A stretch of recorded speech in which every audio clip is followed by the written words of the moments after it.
Welcome back to the Peak Sports Psychiatry Podcast. I'm Dr. Mark Allen, and today I'm joined by a good friend of mine, Adam Boardman. Adam is a former All-American cross-country runner, a therapist based in Los Angeles who works extensively with athletes, and the founder of the Marathon Medical Psych Program, an initiative designed to put a therapist in every marathon medical tent around the world. He also serves with me on the clinical advisory board of the Hidden Opponent, a national nonprofit championing student-athlete mental health. What makes Adam especially fun to talk with, and you'll find out that during this episode, is that his path here wasn't straightforward. He's dipped into the entertainment world, even stand-up comedy. Hopefully he'll tell us some jokes. Sorry.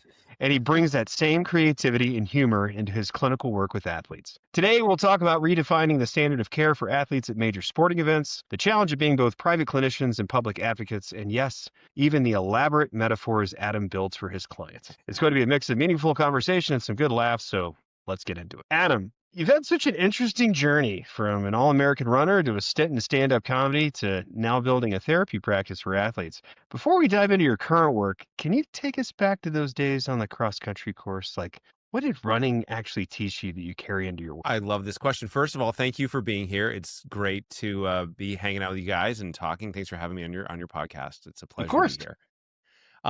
In terms of cross country, it's funny when we're talking about sports, it's something I believe in so much in the value added to your life. But I always think back to when I was in high school applying for colleges, one of the applications literally said, these are the kind of essays you should not write. Number one, what I learned playing sports was the number one thing they told you not to do. And so I'm always like, my triterness sort of meter starts to flare up and I'm like, God, but I'm like, actually, I did learn some things playing sports, so it's valid to talk about. My own personal cringiness aside is that, look, cross-country was transformative to me. I mean, when I was in college, I ran cross-country and track, so I did that more than I did anything else when I was an undergrad. And so for me, yeah, I got a bachelor's in linguistics, but honestly, I really majored in distance running. Like, it's what I spent most of my time doing. It's what I spent most of my time thinking about. And I think it showed me I learned a lot about running. I learned about competition. And I learned mostly about who I am and what I'm capable of. And it wasn't so much what I learned, but it's actually what it helped me unlearn, which was the limits that I think I had for myself. And the relationship I had to risk was so paralyzing, and it helped me work through a lot of that. And in addition to all the other wonderful things that, sports gave me, I think those are the things that I come back to more than anything. Just that ability to be like, you know what, you can push yourself, you can put yourself out there, and it can work out okay. And you might surprise yourself as to what you can actually do. So when did you get into running? Why cross country? For running, I grew up playing Pop Warner football and basketball in the Central Coast of California. And I was pretty good at football until I got to high school, and then everybody else got bigger and I didn't. But I never thought of myself as a runner, partly because I wasn't like a lean kid. I was kind of a chunky kid. And the kids who were the fast runners were these string bean dudes who were winning the mile run in junior high. And I was not even close to them, but I was also never worse than 6th or 7th. I was always kind of up there. And when I was a freshman in high school, I moved from my mom's house to live with my dad in Portland, Oregon. The only kid I knew in my high school was my dad's best friend's son, who was a senior when I was a freshman. And he had wanted nothing to do with me. So his dad was breaking his balls to look after me. So he's like, all right, fine. He can join me on the track team. So he dragged me out of the track team. I was like, well, what sport would I do? I never run track. He's like, well, I do distance, you do distance. I was like, okay. And next thing I know, I was one of the best freshmen on the team. And then it became a bigger and bigger part of my high school. And I was like, oh, wow. I don't even know if I like running, but I like being good at things. So this seems like a place for me. So you're a competitive guy. Have you always been competitive, Adam? Absolutely. Yeah. Absolutely. I've always been competitive. I think it was more when I was a kid, it came out more in school. I wanted to be setting the curve. I was so insufferable. I'm grateful to have any friends today because I was a kid who was trying to get the best score in math and all psyched about it. And when it came to sports, I was just never the most natural athlete. So I guess I didn't even let my competitiveness show up there because I was protecting it or something. And once I got to running, it was I have a chance here. Then I got super competitive. And you didn't want to take risks. I found that interesting. You said you were able to take on risk through running and push yourself. That's got to translate into life and career as well. Were you risk averse as a kid before you got into running? Oh yeah, big time. I think that it was just the family I was born into. I think they needed somebody they kind of let me know pretty early on that I needed to be a grown up, even though I was a kid, and I needed to be making everybody else look good. And that was the message I sort of got, the meta message. And so for me, I was always like, okay, like, great. Well, I'm good at school. They seem to like that. I'll try to be good at sports. This is cool. But at the same time, it wasn't like a safety based environment for achievement. It was like achieve or else, rather than, hey, we're going to create circumstances for success. So when you're in that environment, like a lot of other budding perfectionists that come from environments like that, you actually just gravitate towards the places where there's either attainable, clear success that's possible for you, and you avoid other things that where it isn't. So it's not that you're good at everything. It just, you only do the things that you know you're good at. Right? Totally. And it's ambiguous in other areas outside of sport. You know, you got winners and losers. So we see that pressure all the time. And thank you for taking the risk to be on with two psychiatrists. We're not trying to analyze you. You guys don't scare me. So that translates, and Mark, I don't want to jump ahead too much, but into the rest of your path. And here you are advocating and working for athletes and mental health and athletes, and that's why we're here. But how did that path go from there? Because it was rather circuitous, I think was the word Mark used. Yeah, that's an appropriate use of circuitous. I definitely took a roundabout way of getting there. I mean, honestly, the shortest version I think I could tell about how I ended up being where I'm at is just, I was a really serious cross country and track runner in college. It was a huge part of my life. And I started going to therapy when I was a senior in college. You know, I just had this experience where a lot of therapists didn't see me as an athlete. They didn't get it. You know, they don't get athletes. They weren't athletes. My joke is that most therapists, I love our people, but most therapists are indoor kids. Mm-hmm. You know, they just didn't, they like grew up playing board games and reading books. And it's like, no, I never didn't have a major scrape. You know what I mean? At minimum, a major road rash of some kind. I was constantly dirty. I was crashing bikes or jumping bikes or sometimes both. And like, that was my life growing up. And so when I was competitive, and a lot of therapists, they're soft healers, and I want to honor their work, but like, that wasn't who I needed to meet me. And so I found a therapist who had some athletic background and really got that and got that when I was a senior, and did a lot of work with her. And all I knew is that when I got out of college, I was still dealing with some pretty serious depression, actually. So I was kind of not really clearly stepping into something else. I was pretty lost. And so I kind of floated around for a few years, not really knowing where to go. I ended up working at a culinary school for a little bit just because I always liked food, and amazing, you know, and saved some money to go abroad because I didn't go abroad in school because I was such a serious runner. So I was like, I got to go travel. So I'm doing all this therapy. I'm working at the culinary school. I'm like, I've saved up money, bought a one-way ticket to Argentina. While I was there, I was like, I can't believe I bought a one-way ticket to Argentina. Who am I anymore? And I was like, what else is possible? And so I thought to myself, you know what? I want to get more I literally thought this. I said, you know what? I need to take some bigger risks in my life. I need to open up. Like, if I was taking a big risk, what would that even look like? When I get back to the States, you know what I'm going to do? I'm going to move to LA and get into comedy, because that's like the scariest, riskiest thing I can think of. And I was like, fuck it, let's go. Sorry, I can't even swear on this podcast. I was like, yes. I was like, fuck it. Okay, like, you know, I'm 27. I only live once. I don't want to have any regrets. So I moved to LA. I started taking a stand-up workshop and started taking improv classes immediately. And it was crazy. It was just this whirlwind. All of a sudden I'm on stage, and I have no acting. I have zero acting background. I don't have a background in creativity and writing and anything. I was like, let's just see where this goes. And so I did that and bounced around for a while, got banged up pretty bad by the comedy scene in LA, and ended up getting a commercial agent at a party because I was telling a story about some crazy customer I'd had that night at the restaurant. And she's like, you're funny. Who's your agent? I'm like, I don't have an agent. I'm not even an actor. She's like, you don't have an agent? You do now. Gives me her card, says, call me on Monday morning. I call her on Monday morning at 9:30 in the morning. And she's like, oh, where have you been? I have an audition for you at 11. And I'm like, what? Next thing I'm like, okay, let's say yes to life. So next thing I know, I'm in an FTD florist audition in Santa Monica at 11 a.m. I have never taken an acting class in my life. I have no idea what to do with my hands, where to stand. I'm like, what is happening?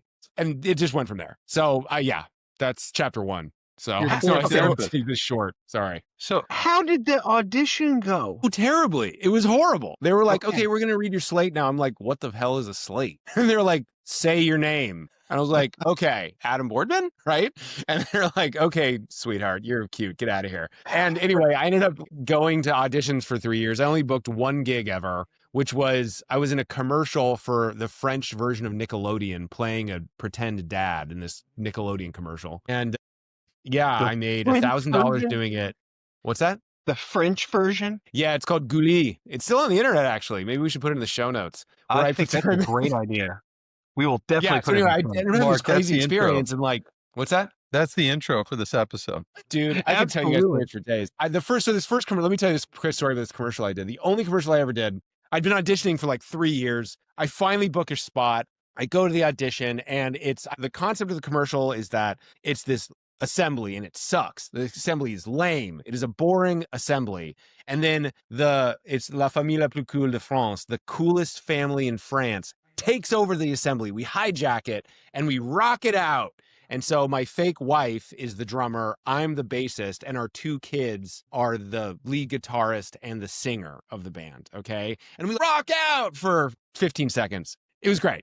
It was a 12-hour shoot. I kept sweating through my shirt. It was great. But the kid who played the lead guitarist, it was his first ever commercial too. And I'm like, oh my God, that's so crazy. It's my first ever commercial. It's your first ever commercial. That's wild.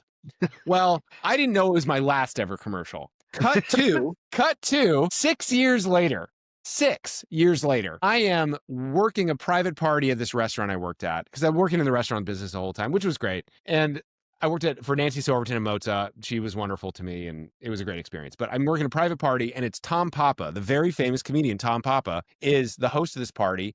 And we're like chatting. I'm like, oh, yeah, what's going on? And, I'm talking him through the night and the menu and everything. He's like, great, everybody's going to get here. This is a show premiere or the pilot taping or whatever. I was like, awesome. And all the cast shows up. It's a family show.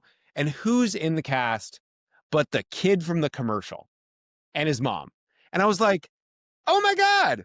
I remember you. You're whatever, Jason or something. He's like, oh, yeah, hey. And his mom's there. She's like, oh, my God, you're the guy from the French thing. I was like, yeah, it's funny. Like, haven't actually worked since then. They're like, oh, my God, we've been working nonstop. He did that commercial, and all of a sudden, every week or twice a week sometimes, we're shooting something. We've already paid for his college. I was like, that's great. Can I get you another soda? You know what I mean? Like, he was like, that was it.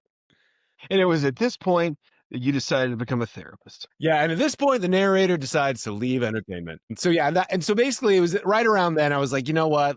The entertainment isn't working out. The other sort of paths I'd considered, I actually tried to get into the foreign service to be a diplomat. I got involved in local politics. I spent a couple years trying to get an events company off the ground, and just nothing was sticking. Yeah. And I was like, you know what? I got to find an exit strategy. The only thing I care about is therapy. The way I see the world is psychologically and relationally. And the only thing in my life that I've ever been able to own totally, that I get to own, that was mine, was the work I did in therapy. And so I was like, you know what? I think this might be a good choice for me. And I went to grad school, and the rest is history. Well, you're definitely a creative. You're definitely an entrepreneur. You're definitely someone who likes to just build things, because I do want to see this next part in the show notes as well. Tell us about that little thing that you were building in LA. It was like the puzzle game that you shared with me a while back. Oh, the snowball party? Yeah. Yeah, the snowball party. Totally. So that was the thing I put 2 years of my life into. It started as a lark. It was an idea among friends that we then scaled and tried to turn into a business. And it's an amazing idea that honestly, in the age of AI, might actually be doable. But basically what we would do, the way it works, if you sign up for the snowball party, you get an email saying, be at this street corner at 5 p.m. on a Saturday. And when you get there, text this number, snow party or something. And you'll get a text back that will give you a clue and a name of somebody you have to find.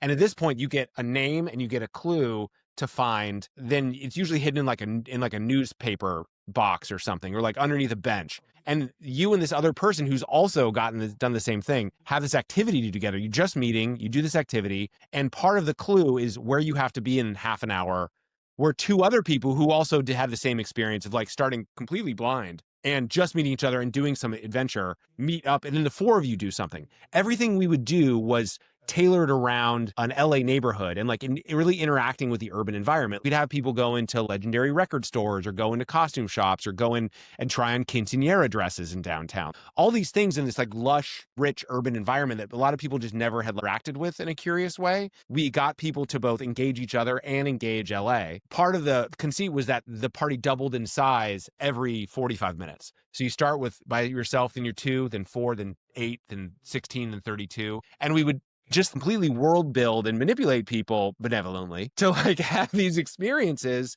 and engage with LA in ways that a lot of people never had, including like making people take the subway in LA, which most people, like half the people in the party didn't even know we had a subway in LA. And we'd have them take the subway and it would end in this great big party. And everyone would end up at the party with a story to tell. And so instantly you put people in this position where they're like, oh my God, what did you do? Well, I did this. Well, I did this. And the energy was just like electric because people are discovering each other and discovering the city at once. And so I was very inspired by the concept. It was just not really functional as a business. Well, my thought is, again, back to that creativity aspect and the fact that you can like on the fly come up with things. I imagine that the thick skin that you developed in doing improv, stand-up comedy, the actual practice of improv, the yes and approach, which also leads to, it is what act therapy is. Yes and moving forward. I imagine that really helps you in the work you do with your clients. So we'll pivot a little bit now. One of the things that you told me before was that we have this habit of spinning metaphors out of the sports that your clients love. Can you tell us a little bit about that? You had mentioned a soccer reference, but I'm just curious. Oh yeah, totally. I think that I got into athlete mental health because of what I mentioned earlier, which is that I didn't really feel like the therapist I was working with and getting close to understand the world of athletes from both just the terms, the terminology, let alone even the rules of the games, let alone what it's like to inhabit the life of an athlete. And I do. I grew up playing all these different sports. I also played, a little bit t-ball. I wrestled and I played tennis and I've done all the things. But I'm also just a really big sports enthusiast. I think it's really a cool way to like see the world and interact with the world. Like I'm obsessed with Defector Media. They're kind of a sports and culture website. Again, they sort of interact with sports and with politics and culture through a lens of sports, which is really cool. So with my clients, I one thing that athletes know above anything else, they may not know themselves very well. They may not even know what's going on with them, but what they do know is their sport. They know it. They know what it's like to go to practice. They know what it's like to run a play. They know what it's like to get ready for a race and be in a competition. And so the thing is that if you speak the language of sports, it's just the most obvious way to connect with an athlete relative to something they already have a frame of reference for. A lot of times when you're trying to trying to get an idea across or trying to get somebody to see something, if you can find an example from their world, whether it be sports or whatever, it's just going to land better, So I try to find those wherever I can. And the way my brain works is like I'm constantly kind of like putting together information in parallels and drawing from random sources. So for me, it's sort of easy and fun to like this is the other thing about working in comedy and in restaurants is that to keep yourself engaged, you got to learn to mess with people a little bit. And so you're always looking for an angle, you know what I mean? So this is one of those ways of expressing myself. And so with athletes, like you get somebody in here and you're like, okay, the first time I ever really did this, I let myself do this. I had a world-class distance runner, like Olympic trials, multi-time collegiate champion, had been extremely successful in distance running and triathlon and had competed at the world level extensively. And he was having some relational difficulties. He came to me basically for depression and he was just having a lot of challenges with his partner at the time. And he really couldn't handle conflict. If I'm talking to some other clinicians like you guys, I would say anytime he would get into conflict, he'd get activated and you'd start to dissociate. So he'd really check out. He didn't know how to be in himself in the fight, even or in the hard conversation. He would just kind of zone out. And we got to the bottom of this, but he couldn't quite get there. And part of it was because he didn't believe that he could. He couldn't see how he could be in that difficult moment and still be present. And we were hammering on this for like a couple of months. And finally I was like, dude, you ever run the mile? And he's like, well, yeah, of course. I'm like, okay, walk me through it. Cowboy, let's talk about it. I just got frustrated. I was like, okay, fine. So what's the hardest part of a mile race? He's like, well, the last lap, last 600 meters or last lap. I'm like, okay. I mean, I've run tons of mile races. I know what he's going to say. So I'm just walking him down the path. I'm like, okay. So, isn't that the part where you win or lose the race? He's like, well, yeah, obviously. I was like, okay, so it sounds pretty important. He's like, yeah, it's the most important part of the race. I'm like, okay. Oh, is it also the part of the race where you're most tired? He's like, yeah. I was like, okay. So it sounds like it must be hard to do that when you're really tired, the most important part of the race. So how do you prepare for that so you actually win the race? He's like, and immediately you can just see it. An athlete just clicks into gear and they're like, oh, well, obviously you do structured training to get yourself in difficulty and you get yourself to that place. But before the race, you really do a series of visualizations and you make a plan for when I'm at, 350, I accelerate. When I'm at 275, I start to sprint. And when I'm at 175, I go all out. And I know, and I'm like, oh, so you're going to do that no matter what before the race. He's like, yeah, like, and you do that because you're not going to be like, why do you do that? He's like, well, I know I'm not going to be totally there. And I'm like, okay. So how do we do that for you in your fights with your girlfriend? And it was just like, all of a sudden it was like, right? That was it. It was just like brain melting. And it was like, when you could just see it, like, oh, this capacity and conceptual framework that I've built out so extensively that's not only there, but world-class durable. I can upload and, inhabit in this other functional relational space in my life. And that's what got him. That's what was the breakthrough. So it's just speaking the language of sports athletes. It's like, that's what they know. So why not do it? That's amazing. And it's something that he's worked so damn hard on his whole life since he's probably really little. And then you're utilizing it in a way that's applicable outside of sport. You mentioned giving people a hard time, kind of messing with them a little bit. I like how you set that up. I think sometimes that's the language of love sometimes between teammates and athletes is you kind of got to rib each other a little bit lovingly to push each other. And I'm trying to think about it through run. I've never been a avid runner like you. I did play a lot of tennis. I'm wearing my tennis shirt today. It's an individual sport.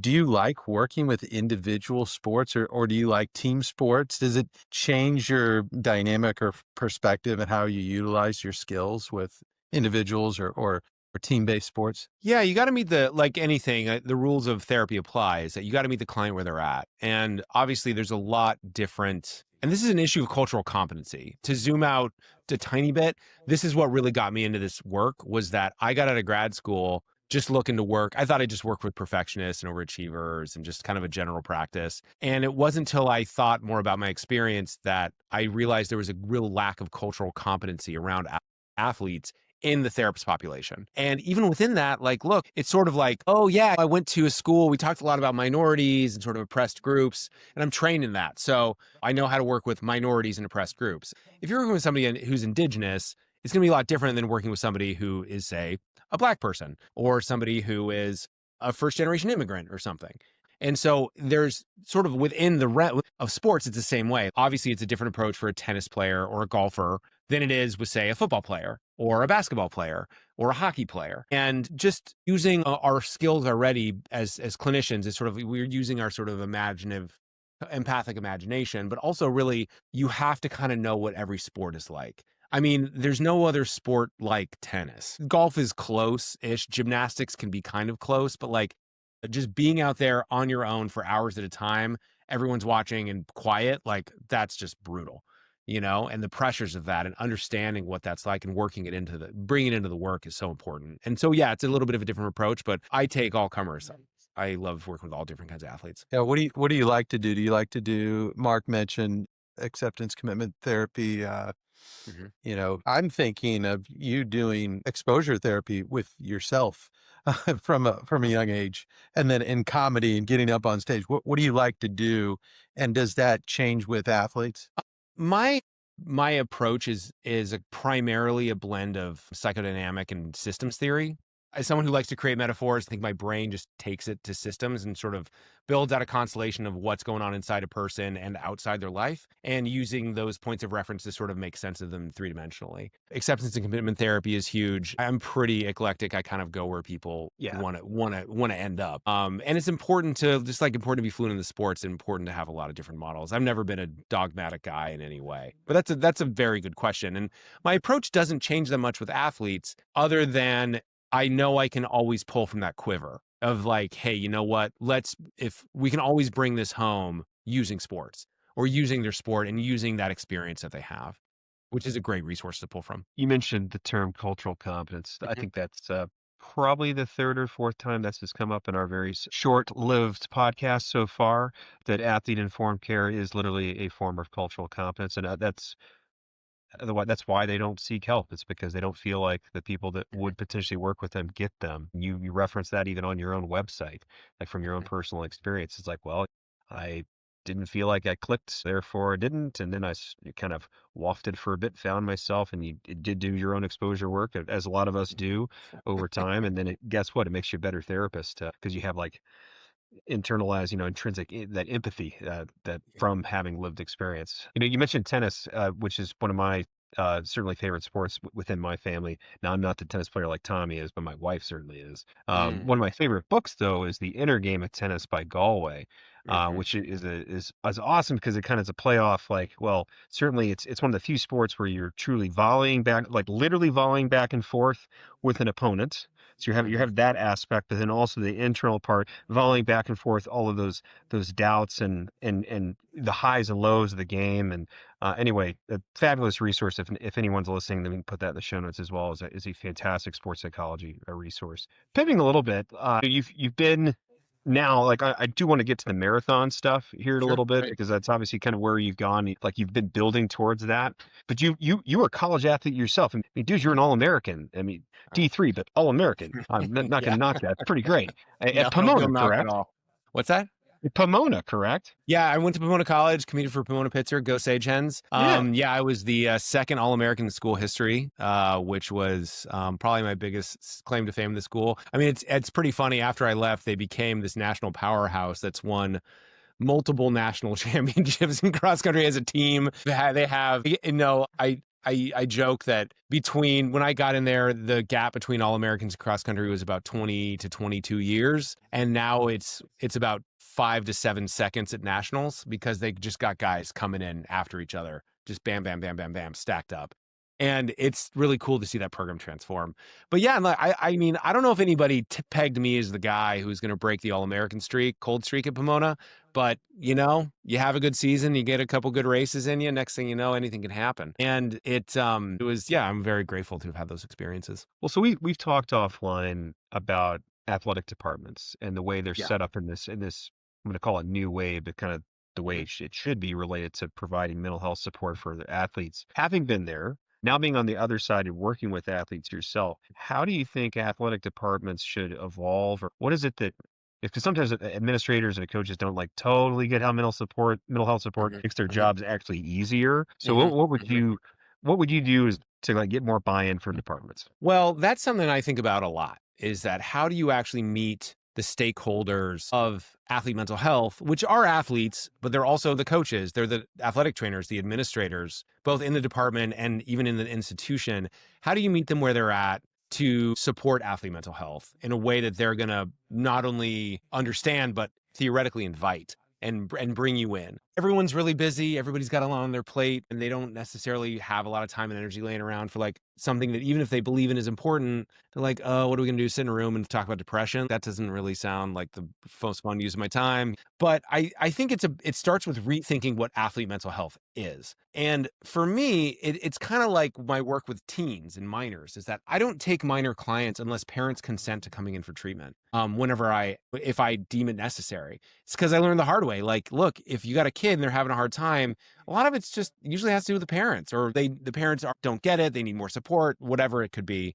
I'm not trying to badmouth parents here, but if you can't get buy-in from them, the needle's only going to move so far for a kid. I kind of look at it the same way for athletes. Like, look, if the coach is toxic, if the environment is toxic, how much can we do for the athletes if the people who are in charge of caring for them, stewarding them, shepherding them, supporting them, they're in a toxic culture, they don't have relationship skills. So I'm just looking to make impact and hopefully in the process, like make them, the administration, coaches and trainers' lives happier and healthier, right? We see that all the time.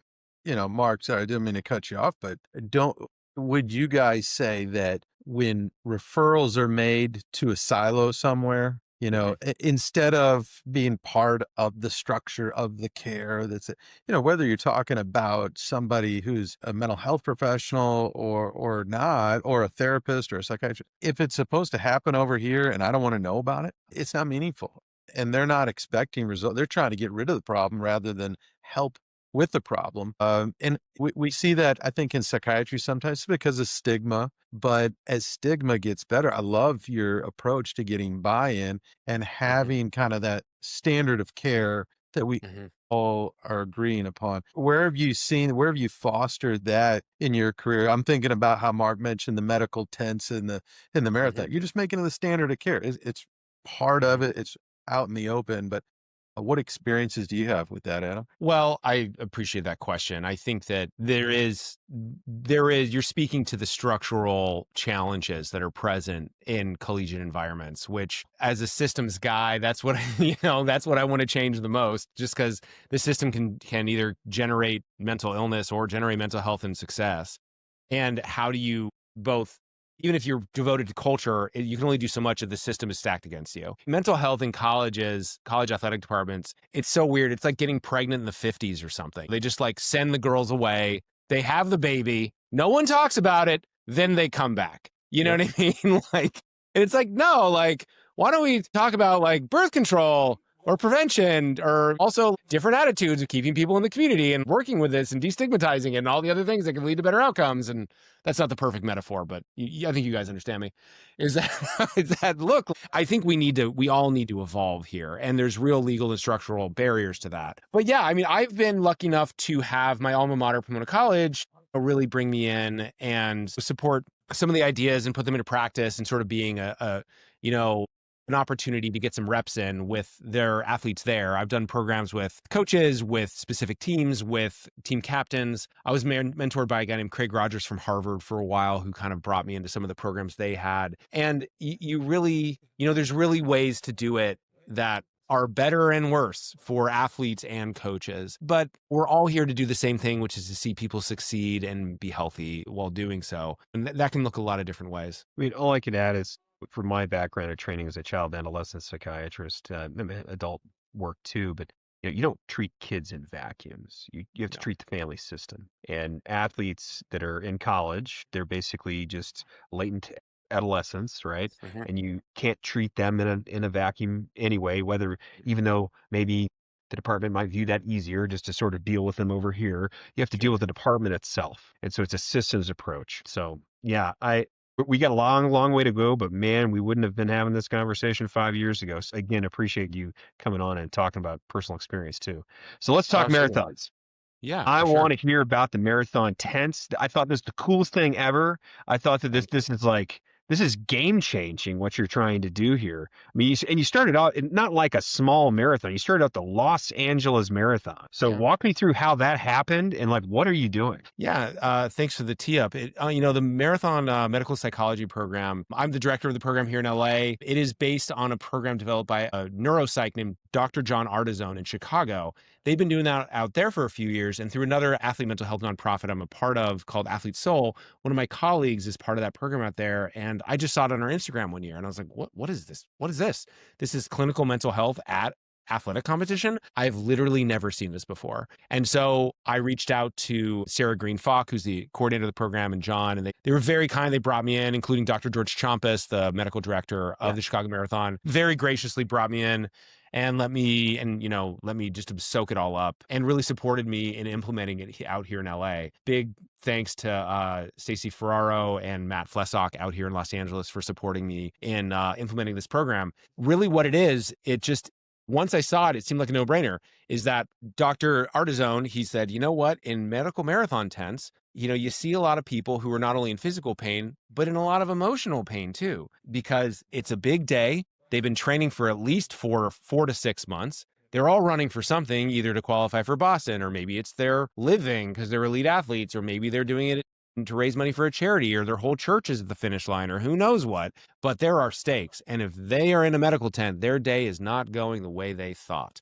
And so they are usually pretty upset about it. Also, they're probably more tired than they've ever been in their life, which tends to lead to some reactivity and sometimes even some panic.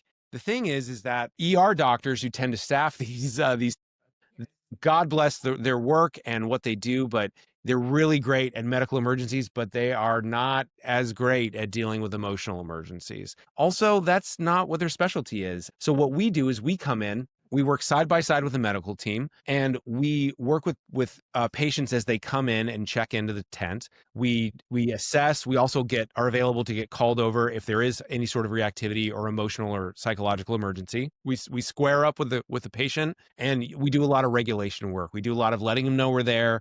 A lot of box breathing, a lot of somatic awareness work. I'll bring in there anything you can do to kind of bring them into the moment, bring down their reactivity, for a couple reasons. A, they're easier to treat by the medical staff. B, they're usually having a better time that way. C, they are more likely to get back out on the course and finish the race. And if they are dropping out, you're there to help them connect with resources, whether it be nutrition, whether it be transportation, whether it be a family member. And so you take all of that sort of load off of the medical staff who may or may not have been available to do it if you weren't there. So for me, this is just a no-brainer project that has immaculate vibes. It's such a good feel. Everybody's in such a great space on marathon day. And I had a lot of local colleagues who I tossed out the offer to, and they instantly were like, oh my gosh, I've always wanted to be part of a marathon and also use my professional skills. And so it's an opportunity for clinicians to do that. And it's been such a success. LA was pretty skeptical when I came on board. They're like, okay, sure, we'll let you do this. And then the medical director was like, oh my God, I don't know how we ever did a marathon without you guys. This is a no-brainer. This is so great. You guys were so helpful. Oh my gosh, we're definitely having you back next year. That's amazing. You set the standard of care there, Adam. So they're still using, how many years now are you guys doing that? Well, this is our first year in LA. Chicago just passed the 10-year mark, and they're going strong out there. It's part of the culture of that marathon now. I mean, for me, I didn't come up with this, but I think I can recognize a good idea. And so I just think that this is a no-brainer way to improve the standard of care for at least endurance races across the world. So my goal is to get this implemented at all the world marathon majors, and then from there, use that as a platform to hopefully trickle down to smaller events, smaller marathons, as well as other ultra marathons, Ironman triathlon. There's a lot of applications for this. I think also we're privileged to be in a time where sports psychology and athlete mental health is expanding. Yeah. And so I'm pretty optimistic in finding clinicians who are going to be available for either volunteering or having race administrators budget this in as a necessary part of standard. Yeah, if we want to nerd out even more, is anybody publishing this in Chicago? Dr. Artizone did publish something about it. Dr. Michelle Karoulis, who is more part of the psyching team, which is a separate part of the psych services cluster at the Chicago Marathon. They also have a sweep team, which is related, which is more of like just kind of like medical and psych integrated support that just after the finish line. And then the psyching team is more like people at the starting line to help people kind of get in, or maybe kind of a little nervous or whatever. And it's a lot of kinesiology and sports psych students from local schools there that do it. That's great. But the medical psych team is only in the tents. And yeah, they have done a little bit of publishing on it, to answer your question. Nice. We'll put that in the notes too, Mark. Nice. Yeah, so Karoulis, so Michelle, who's awesome, she actually has a Mind Over Marathon pamphlet that you can get that can help with that. But she also does work with soccer, which I believe George Champus does as well. Yeah, right. I mean, I think that doesn't have to. You mentioned it's like all endurance sports. Sports. This doesn't have to just be only long distance running and marathons and Ironman. So any of our listeners out there who happen to be involved with Ironman or any of the big shoe companies or whatever who want to talk to Adam to help bring them to an event, I think that makes all the sense in the world. But like all the other big mass athletic events where there's a big group of people, there would be a huge need for this. Yeah, I'm sure you can have a good conversation with USOPC. It was interesting. I've listened to sort of like marathon medical support discussions in the past where they set up a tent at mile 1 and then basically mile 25 or in the late 20s, because that's when most of the quote medical emergencies occur due to cardiac risk. At the beginning, heart attack; at the end, some sort of electrolyte imbalance. But as far as a panic attack or some sort of emotional distress, I'm assuming that's mostly at the end of the race or at any point where someone's having to get medical attention. You tell me. I can tell you some stories. I mean, a floater? Are they just the tents, or is there someone who's like monitoring this? So we're mostly just stationed in tents, but we are in tents at every point in the course. And the thing is, the need is typically different at different tents. I was at the finish line tent in Chicago, and it's a weird kind of modified out and back course there, is that you kind of go north, come back near downtown, pop out, come back to downtown, go south, come back to downtown. Yeah. And so the first person I interacted with, they were like, oh, somebody needs you're up, kid. And was a sub-elite runner who had dropped out of the race at mile 12 and walked back to the start line because she was having panic and she was so disoriented about it. I mean, she'd run a dozen marathons or something, and she was sub 3 hour, maybe sub 240 marathoner, like very fast. But she didn't know what was happening, was totally freaked out, and checked herself into the medical tent. And this was an hour and a half into the race, and she was just having severe panic. And, my job was just to regulate her. And so, we did the We did the somatic awareness work. We did the box breathing. We did the noticing that, trigger, engage the observer, all that stuff. And it really brought her down. And so once you brought her down, then all of a sudden she can kind of be inhabited and not in full panic, and we connected her to resources. So we do a lot of that, but we are limited to the tents. I mean, typically if someone's having any sort of psychiatric or emotional emergency, they're going to get noticed and brought into a tent. But the thing is that one thing I will say is that this program is extremely flexible, customizable, and applicable beyond the things that I've already mentioned. I mean, I was speaking to a friend, Aisha Protlier, who's ran for the Olympics for Jamaica in the 1500, the 3 and the steeplechase. And she and I were talking about this program. She was, she's a very supportive friend. And so she was saying, gosh, this is such a cool program. This would have been really good in the Diamond League. So I ran there because all these elite athletes, this is their livelihood. And if you have an injury, that could be your paycheck. That could be your future. And so having that moment, having psychiatric or, clinical mental health, a presence there that's ready to deal with that, to essentially use a psychological first aid model, both to kind of protect you in this moment. There's also something to be said for the psychological first aid model in mitigating the impacts, medium and long term, about traumatic impact and long-term functionality. I think the research question here is if we could scale this enough and make it and really track sort of some of these outcomes to look at both mental health outcomes, but also performance outcomes over time as they followed injury events. So it doesn't have to just be marathons. It can be the track meet. It can be the tennis match. But if it's a major athletic event, having a clinical psychological support there, to me, it's a no-brainer. It'd be great to have the research to back that up and justify it, though. Gosh, I'd love to do that research in high school athletes. Your brain is not anywhere near fully developed, and the trauma within sport and what is the secondary effect and the secondary traumas that stem from that? And then what is their career? And some of that is just dependent on the person, right? Because you never know what the level of resilience is, but that intervention, that a psychological first aid at the moment of that first panic attack or crisis can be huge. That's so cool that you've put yourself in a position to catch that action when it's happening. I think Mark and I, so often it's like, well, that happened a few weeks ago, and the trainer told me about it, but maybe they were equipped and maybe they did some mental health first aid, but, or maybe they weren't. I think our culture is getting better and better. I'll switch gears just a little bit if you'll allow me. You are now becoming an advocate, not just a clinician. You're on this podcast, you're talking to us, you're spreading the good word. How did you decide, or have you always been that way of like, I'm thinking systems level, I'm thinking we got to spread best practices, or was there a moment that clicked that you're like, wow, I've got to do something to be more of an advocate, not just a provider? Yeah. I really love that question. The simplest answer is that every time it's just self-awareness. Every time I've ever taken the Myers-Briggs test, on the extroverted introverted inventory, I'm a 99% extrovert. I'm like as extroverted as they get time. Yeah, 99. It doesn't get any higher than that. And so for me, like, I've always been a very gregarious, extroverted person. And like, I think that I know one of the reasons I didn't become a therapist earlier is because I didn't want to just be in a room with one other person. I wanted to be out in the world. I wanted to be impacting people. That was the part that kind of drew me to comedy. It was like, I did have a desire to kind of be on stage and be public and like reach people at scale. And so when I came to this work, like I just always wanted to have an impact on people beyond just, the work I do in the room. And so it's also about just staying not bored.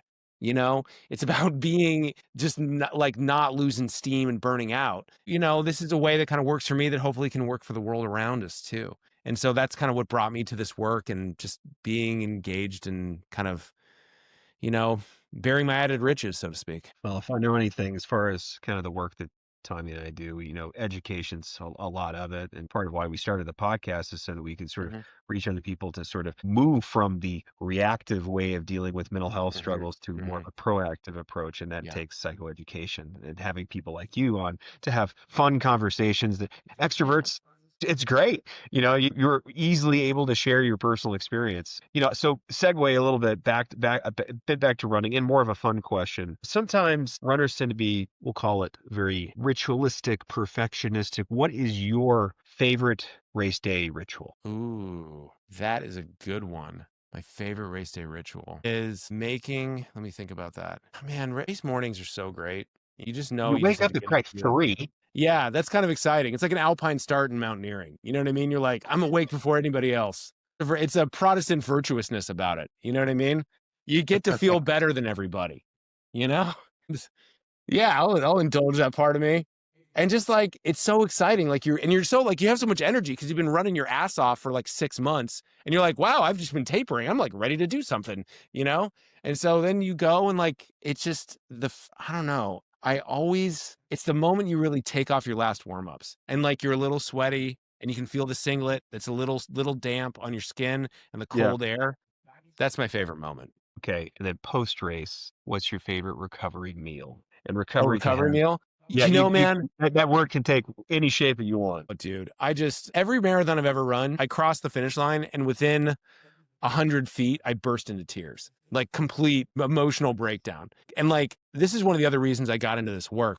The emotional toll of a marathon. I thought I knew all of the pain that was possible in running. I thought I had really done I was a completist, I felt like, in running pain. And then I ran a marathon. It was like, oh, there's a whole other dimension of suffering that's both physical and emotional that is possible in a marathon. And so by the time when I finished marathon, I'm so like completely spent. And then I can finally unclench. There's usually some crying. I get it together. And then I'm like, I want a giant burger, a huge amount of fries, and a giant glass of bourbon. And that's my post race.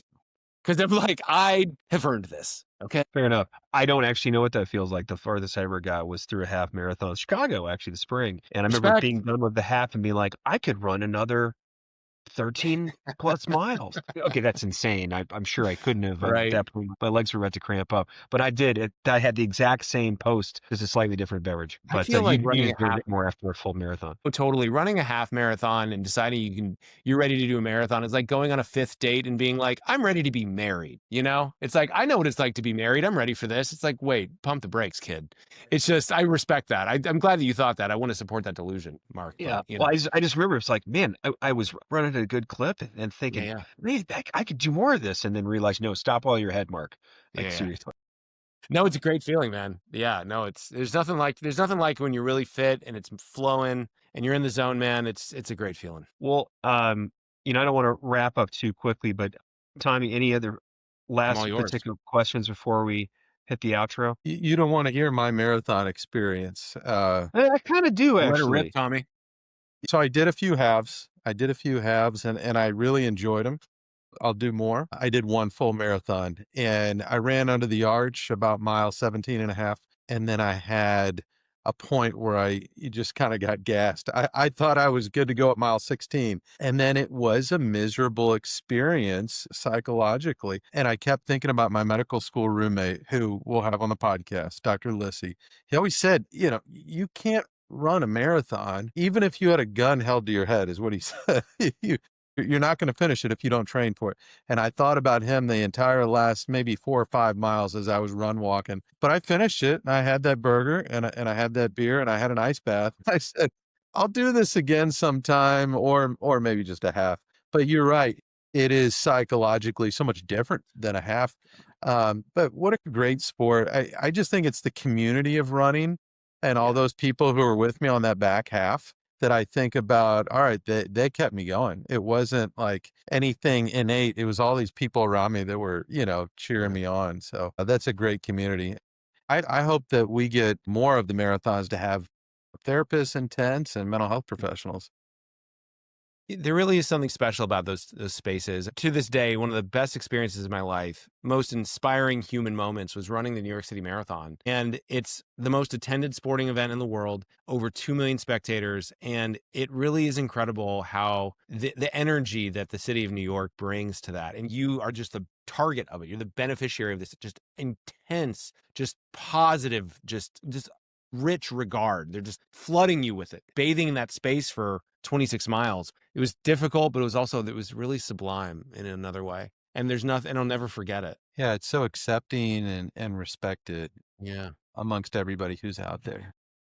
I think people really recognize strivers. They see the striving, they see the vulnerability. You can't hide in a race. There's nowhere to hide anything. You really see what people are going through, but still moving. And it's just, I think that's why urban marathons are really these special events. Well, that's one of the key takeaways that I've had from us chatting with you today is that the tent aspect at a large endurance sport event, like psychological support, is part of the standard of care, or should be. And I think it's going to be moving forward. So, I mean, I think that's huge. Other just kind of key takeaways are that therapists do good work one-on-one, but also the part of their job is to be a public advocate and to provide education. I mean, that's how we change the system. And then, we earlier were talking about metaphors and humor and creativity and entrepreneurship, all that stuff. That's not silly. That's all like really powerful. Finally, athlete mental health, specifically cultural competence being the athlete informed care aspect. It should be more about joy and thriving and not just about avoiding tragedy and kind of the reactive nature of that. So I really liked how you actually made the differentiation between mental illness and mental health and thriving. So thank you for mentioning that. I think that's really important because a lot of folks will actually take the phrase mental health and this is almost, it gets a bit demonized, and it's like, no, it's actually, there's mental illness and then there's mental health and wellness. So Adam, thanks so much for hanging out with us, man. This has been amazing. I love how you bring your own personal approach. Your humor it really shows through. Your work with the Marathon Medical Psych Program is really awesome. It's been an honor serving alongside with you in the Independence Clinical Advisory Board. I'm sure we're going to continue to do really cool work there. For listeners who want to learn more, you can find Adam's work at adamboardmanmft.com. And please keep an eye out for his efforts to expand the Marathon Medical Psych model nationwide and internationally. If any of our friends in Australia are listening, Australian Institute of Sport, I think this should be done in Sydney. As always, thanks for tuning in to the Peak Sports Psychiatry podcast. If you enjoyed today's episode, please subscribe, share with a friend. Join us next time as we continue exploring the intersection of mental health performance. Until then, take care and be well. Thanks, Mark and Tommy. You guys rock. Thank you. No, you're amazing, Adam. Your energy is infectious, and I can tell why you're so successful. So I appreciate the joy you brought to this podcast.